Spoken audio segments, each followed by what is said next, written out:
Bismillahirrahmanirrahim. Assalamualaikum warahmatullahi wabarakatuh. Saya Umi Nandiro, dosen akuntansi FEB Unisma. Nah, kali ini saya akan menjelaskan materi terkait pajak pertambahan nilai atau PPN. Pajak yang hampir tiap hari kita bayarkan. Setiap kita belanja di minimarket atau supermarket, nah itu kan di setiap harga barang itu mesti ngikut ada pajaknya ya. Nah, itu namanya pajak pertambahan nilai. Oke, kita bahas selengkapnya terkait dengan pajak pertambahan nilai. Nah, ini nanti akan kita bahas terkait dengan ketentuan umum PPN, kemudian subjek PPN, objek, dan seterusnya, sampai bagaimana cara menghitung dan menyetorkan pajak pertambahan nilai. Nah, ketentuan umum terkait dengan PPN itu ada di Undang-Undang Nomor 42 Tahun 2009. Nah, itu undang-undang utamanya. Kemudian diikuti oleh peraturan pelaksana. Ada PMK, Peraturan Menteri Keuangan Nomor 85 Tahun 2012.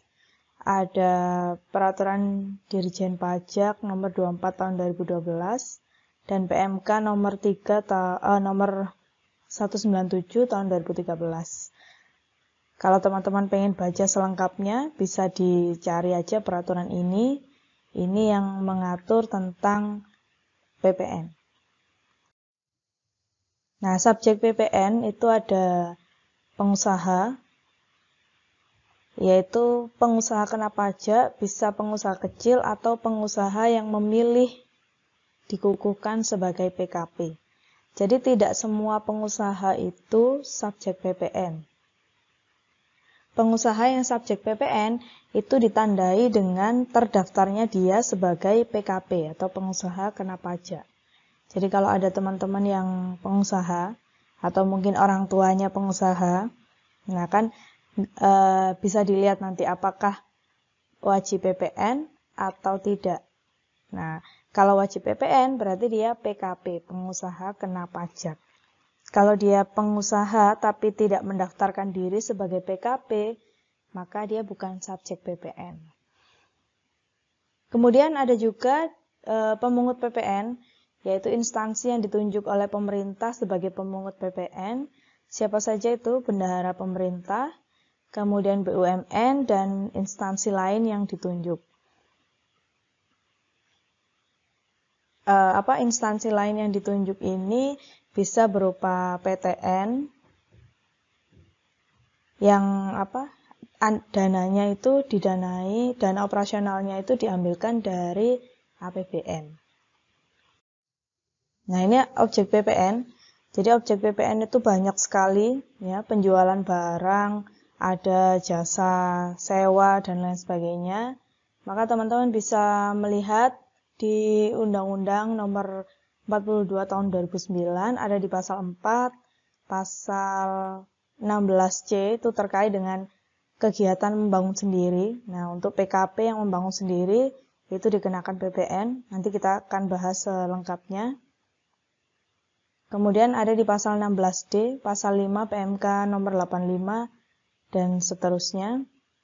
Nah, ini karena saking banyaknya objek PPN, maka saya menulisnya itu merujuk di pasal-pasalnya. Nanti selengkapnya atau barangnya apa saja yang dikenakan PPN, nah itu bisa dilihat di pasal tersebut.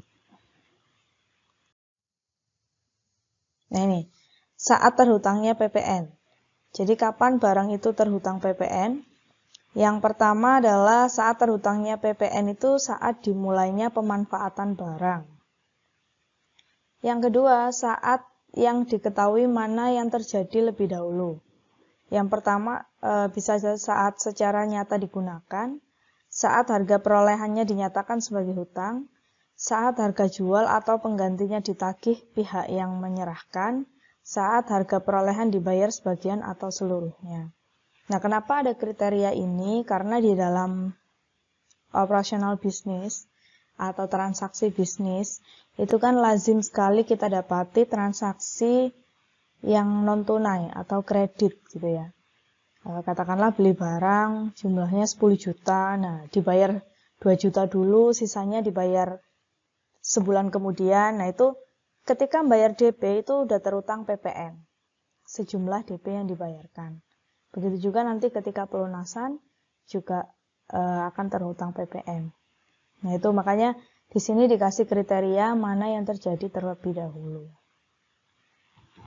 Dalam hal keadaan tersebut tidak diketahui, maka saat terhutangnya adalah saat ditandatangani kontrak perjanjian atau saat lain yang ditentukan oleh Dirjen Pajak. Nah, ya jadi ketika 4 kondisi ini tidak bisa diidentifikasi, maka kita bisa menentukan saat mulai terhutangnya PPN itu dimulai pada saat kontrak perjanjian ditandatangani.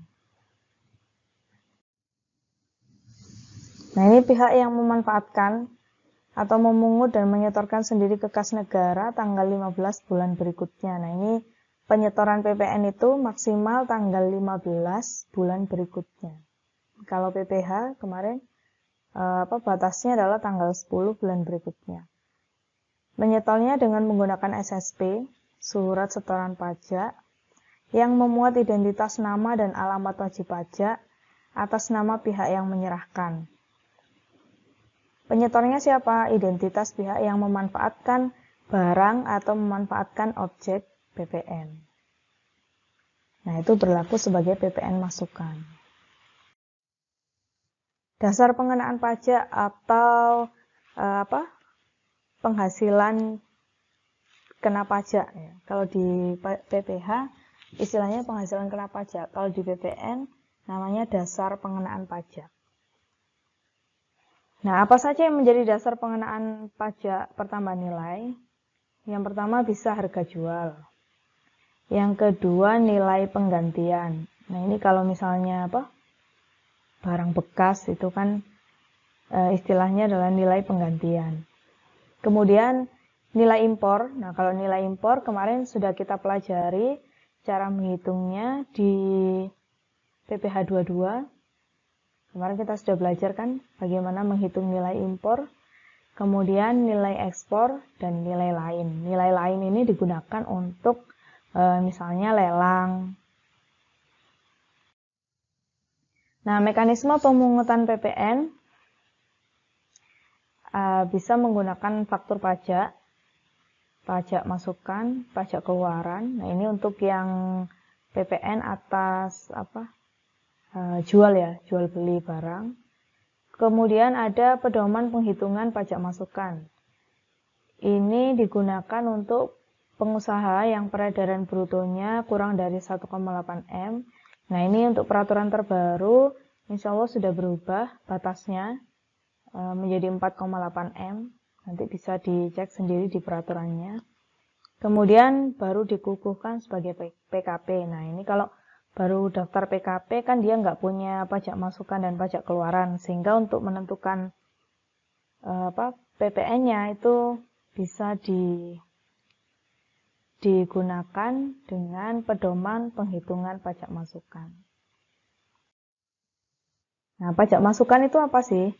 Adalah PPN yang seharusnya sudah dibayar oleh pengusaha kena pajak karena perolehan barang kena pajak dan atau perolehan jasa kena pajak atau pemanfaatan barang kena pajak tidak berwujud dari luar daerah pabean atau pemanfaatan jasa kena pajak atau dari impor barang. Ya, jadi pajak masukan itu adalah PPN yang dikenakan pada saat kita membeli barang. Kalau pajak keluaran itu adalah PPN yang dikenakan pada saat kita menjual barang. Jadi untuk memudahkan saya ilustrasikan begini. Misalnya kita punya perusahaan dagang atau punya perusahaan retail, minimarket X misalnya. Nah, ketika kita kulaan barang atau kita membeli barang yang tujuannya untuk dijual kembali, nah itu kan kita dikenakan PPN. Karena PPN itu pasti selalu melekat di barangnya. Nah, ketika kita kulaan atau membeli barang, itu kan kita dikenakan PPN. Nah, itu namanya pajak masukan atau PPN masukan bagi kita. Nantinya ketika barang itu kita jual kepada konsumen kita, nah PPN-nya kan juga kita kenakan kan kepada konsumen, itu namanya PPN keluaran.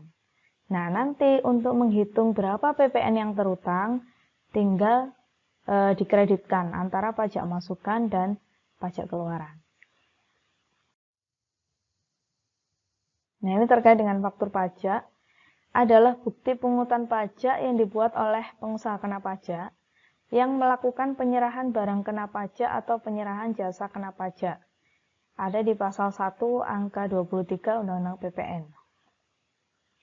Pengusaha kena pajak wajib membuat faktur pajak untuk setiap penyerahan barang kena pajak, penyerahan jasa kena pajak, ekspor barang, atau ekspor jasa. Ya, jadi bukti pemajakan PPN itu namanya faktur pajak. Kalau tidak ada faktur pajaknya, nah itu biasanya PPN-nya tidak sah atau tidak bisa dikreditkan. Nah ini nomor faktur pajak ada berapa? 16 digit ya, sama kayak NPWP. Ini dengan artinya masing-masing. Jadi 2 digit pertama itu kode transaksi, kemudian kode status, kode cabang, tahun penerbitan, dan nomor urut faktur pajak. Nah, ketika faktur pajak itu sudah menggunakan e-faktur atau elektronik nomor faktur, nah itu kita tidak bisa membuat sendiri nomor fakturnya. Jadi harus minta ke KPP.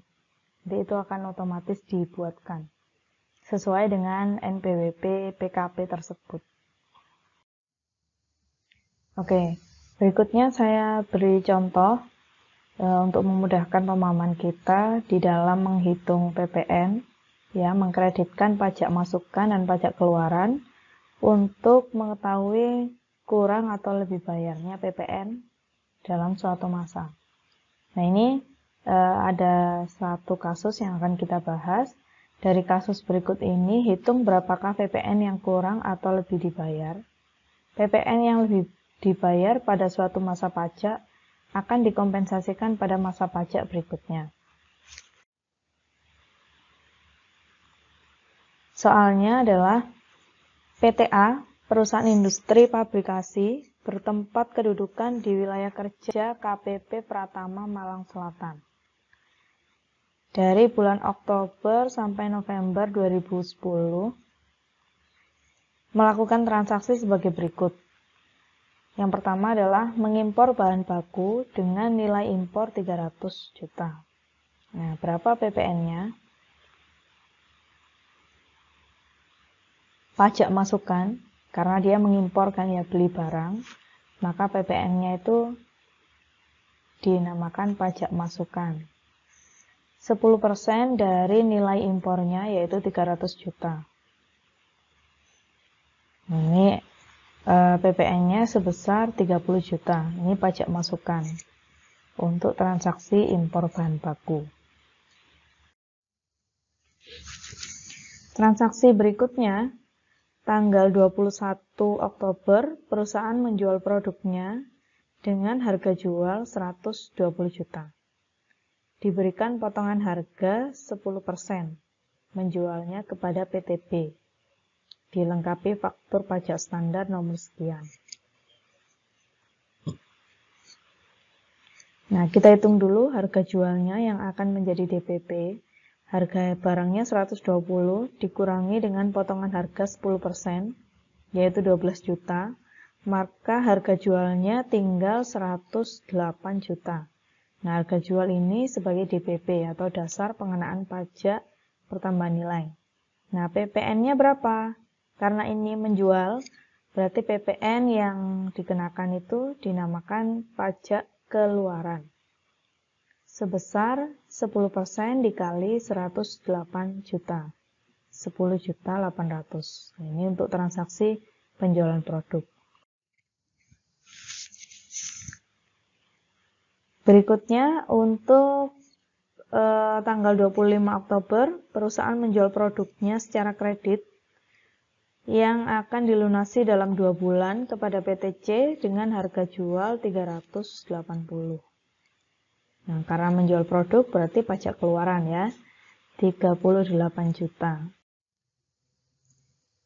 Transaksi berikutnya, perusahaan membagikan produknya secara cuma-cuma kepada karyawan dengan harga jual seluruhnya sebesar 50 juta. Pajak keluaran 10% dikali 50 juta. Jadi meskipun barang itu diberikan secara cuma-cuma, tapi itu tidak lantas membuat bebas PPN ya. Jadi PPN-nya tetap ada, cuma nanti yang membayar ya perusahaan sendiri. Kalau barang itu dijual, maka kan PPN-nya bisa dipungut dari konsumen. Nah, tapi karena ini barangnya itu keluar untuk diberikan secara cuma-cuma, maka yang nanggung PPN-nya adalah perusahaan sendiri. Transaksi berikutnya, tanggal 10 Desember, membeli bahan baku dari PT D yang berkedudukan di wilayah kerja KPP Pratama Pasuruan dengan harga jual seluruhnya 100 juta. Pajak masukan sebesar 10 juta karena membeli bahan. Yang kedua, perusahaan menerima pembayaran dari pemegang kas atau bendaharawan Pemkot Probolinggo atas penjualan produknya dengan harga jual termasuk PPN sebesar 77 juta. Nah, ini harga jualnya sudah termasuk PPN. Nah, PPN-nya berapa? PK atau pajak keluaran yang dipungut dan disetor sendiri oleh pemegang kas sebesar 7 juta. Yaitu 10% dikali DBP tanpa PPN ya. 10 per 110 dikali 77 juta. Nah, PPN-nya ketemu 7 juta. Ini pajak keluaran.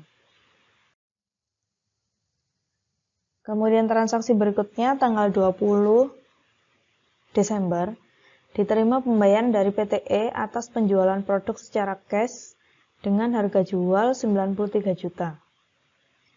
Namun seminggu kemudian oleh pihak pembeli dikembalikan sejumlah 3 juta. Nah, ini menghitung PPN-nya gimana? Yang pertama kita hitung PPN atas penjualan barang. Ini 93 juta ya. Berarti PPN-nya 10% dikali 93 juta, 9 juta 300. Ini PPN untuk penjualan produk pajak keluaran. Kemudian seminggu berikutnya kan dikembalikan, diretur, ada nota returnya. Nah, retur ini mengurangi pajak keluaran. 10% dikali 3 juta 300 ribu. Jadi pajak keluarannya ini berkurang 300 ribu karena ada retur.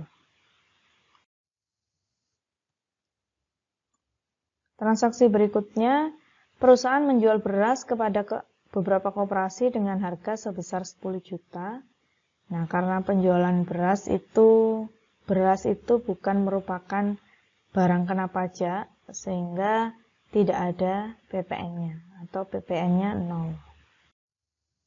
Nah, kita rekap dari transaksi yang tadi untuk mencari berapa total pajak keluaran dan pajak masukannya, sehingga kita bisa tahu PPN-nya kurang atau lebih bayar. Untuk transaksi bulan Oktober, yang pertama tadi impor bahan baku, ada pajak masukan sebesar 30 juta. Kemudian ada pajak keluaran sebesar 10.800.000. Kemudian transaksi yang C menjual produk, pajak keluarannya 3.800.000. Jumlah pajak keluaran 4.800.000. Jumlah pajak masukannya 30 juta. Sehingga lebih besar keluaran daripada masukan.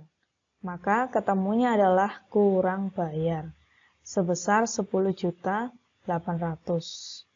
10.800.000 dari mana? PK dikurangi PM. PK-nya 48.800, PM-nya 30 juta. Untuk yang November, transaksinya cuma satu. Di poin D, pemberian cuma-cuma, ya, pajak keluaran 5 juta. Sehingga untuk masa November yang kurang dibayar adalah 5 juta. Untuk yang masa Desember, ada pembelian bahan baku, PPN-nya sebesar 10 juta. Kemudian ada penjualan kepada pemegang kas, PK 7 juta. Ada PK atas penjualan produk 9.300 PPN-nya. Kemudian ada retur penjualan 300, penjualan non BKP 0, PK-nya 0. Sehingga jumlah PK-nya adalah 7 juta dan ditambah lagi 9.300 dikurangi 300, ini karena ada retur. Totalnya 16 juta. Kemudian ada PK yang dipungut dan disetor sendiri oleh pemegang kas sebesar 7 juta. Kalau sudah disetor sendiri oleh pemegang kas atau dipungut dan disetor oleh rekanan, maka kita nggak perlu bayar. Untuk itu PK-nya tinggal 9 juta. 16 dikurangi 7. PM-nya 10 juta. Nah ini kan lebih besar PM ya. PK-nya 9 juta, PM-nya 10 juta, maka PPN-nya lebih bayar. Jadi untuk masa Desember, PPN-nya lebih bayar sebesar 1 juta. Nah itu tadi ilustrasi terkait dengan bagaimana mekanisme penghitungan pajak masukan dan pajak keluaran. Nah berikutnya ini untuk PPN KMS atau kegiatan membangun sendiri. Kegiatan bangunan yang dilakukan tidak dalam kegiatan usaha atau pekerjaan oleh orang pribadi atau badan yang hasilnya digunakan sendiri atau digunakan pihak lain. Bangunan berupa satu atau lebih konstruksi teknik yang ditanam atau diletakkan secara tetap pada suatu kesatuan tanah atau perairan dengan kriteria sebagai berikut. Nah, jadi kegiatan membangun sendiri yang dilakukan oleh PKP atau pengusaha kena pajak itu dikenakan PPN. Jadi pengusaha itu di dalam membangun gedung ya, itu bisa dilakukan dengan dua cara. Yang pertama adalah membangun sendiri, artinya dia belanja material sendiri, kemudian dia manggil tukang untuk mengerjakan bangunan itu. Nah itu namanya membangun sendiri. Cara yang kedua adalah menggunakan kontraktor. Kalau menggunakan jasa konstruksi, ya kontraktor, maka tidak dikenakan PPN, melainkan dikenakan PPh pasal 4 ayat 2. Tapi kalau membangun sendiri, PPh tidak dikenakan, tapi dikenakan PPN. Nah ini saat terutangnya PPN adalah saat mulai dibangun. DPP-nya, dasar pengenaan pajaknya adalah 20% dari jumlah keseluruhan yang telah dikeluarkan. Katakanlah bangun gedung, habisnya 300 juta, maka yang dikenakan PPN adalah 20%-nya. Nah, PPN-nya berapa? 10% kali DPP. Dibayarkan tanggal 15 bulan berikutnya setiap bulan. Dilaporkan ke KPP paling lama akhir bulan berikutnya. Nah, itu terkait dengan kegiatan membangun sendiri. Baik, untuk materi PPN, saya kira itu dulu yang bisa saya sampaikan. Nah, nanti akan kita tambah dengan latihan soal untuk menambah pemahaman teman-teman terkait dengan materi ini. Kurang lebihnya dari saya mohon maaf. Saya akhiri. Assalamualaikum warahmatullahi wabarakatuh.